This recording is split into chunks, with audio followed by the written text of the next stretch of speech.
Alright class, what's the answer to question number 1? Oh,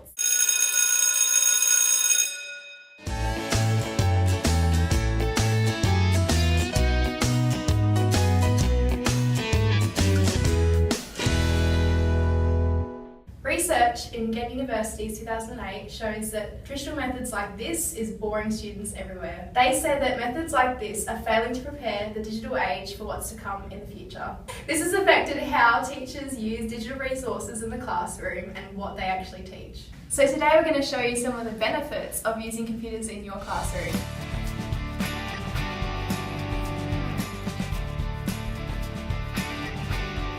As the study at the Institute of Education discusses, the use of computers is beneficial in primary classrooms because it's more interesting and interactive and allows communication and varied online experiences to reinforce learning. For visual learners, graphs, videos on platforms such as YouTube, pictures and learning area games are also available. But you have to take into consideration that not all schools have access to these ICT experiences. Studies have also shown that when computers were used at school for small drills or practice programs, children found them time-consuming and boring.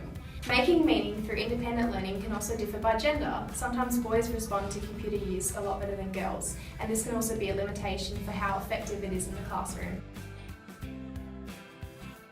Not only do students have access to computers, but teachers do as well. It's a really big benefit for teachers to have programs on the computers. They can do their class roles on the computers.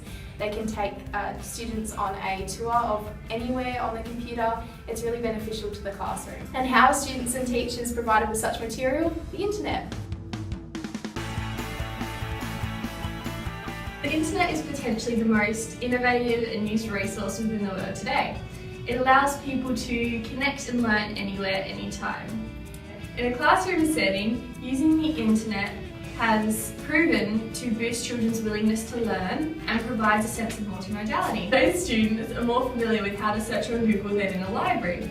However, this isn't necessarily a negative thing. The internet allows children to access programs and information that they wouldn't be able to without the internet.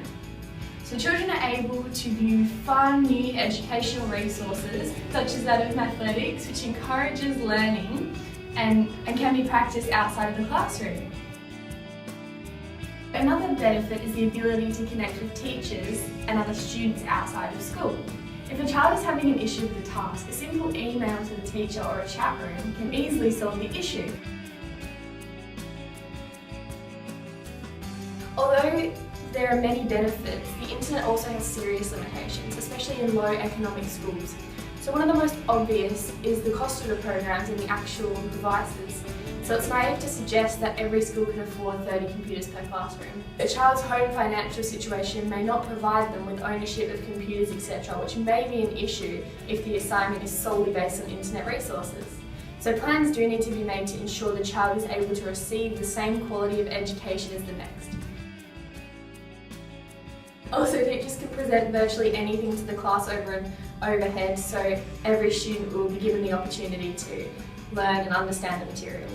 Teachers have computers and they can work one-on-one with their students to ensure that they're gaining knowledge of computer usage, as it is really important in this day and age. The reliability of the internet is also questionable and can highly cause the flow and effectiveness of a lesson to plummet. So as a teacher, it's important to prepare for potential issues in advance so the students don't suffer and the lessons run smoothly. One commonly used resource on the internet is called Dropbox.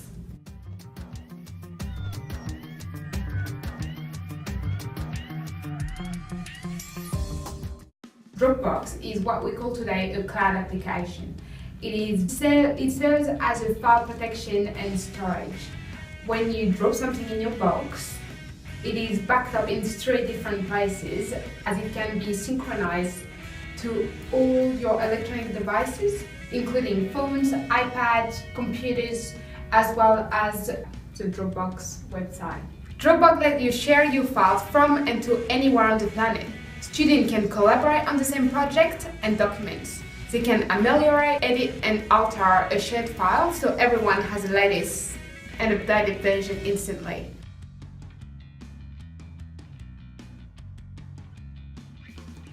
A peer is on holiday in France. Children can enjoy a trip to Paris with him.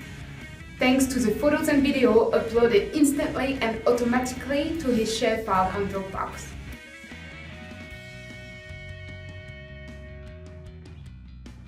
If allowed access, not only can they view the photos and all the content, but they can also save it for themselves. Another example would be a law teacher wants his students to write to the French pen pal. Just get them to send an email with a link to a file containing much more than a simple letter call. A letter, video and pictures. That is without even mentioning the rapidity of deliverance of the actual mail and the fact that it is free. How useful for our student language skills to get nearly instant feedback and authentic interaction from a peer overseas. Dropbox has a free version available, with more than enough storage to satisfy teachers and students alike. So computers, internet and Dropbox are all digital resources, and they give children and teachers the chance to work with a greater range of resources in the classroom. As a teacher, you might find it challenging to overcome the limitations. However, there are different ways you can get past this. So many schools have blocks on computers on the internet to prevent children from seeing inappropriate things. And most schools have technicians who can come around to the classroom and fix any difficulties that you're having with the internet programs. If you are a teacher who hasn't got a lot of experience with ICT, there is programs online that you can go to and YouTube videos you can watch to show you how to use it.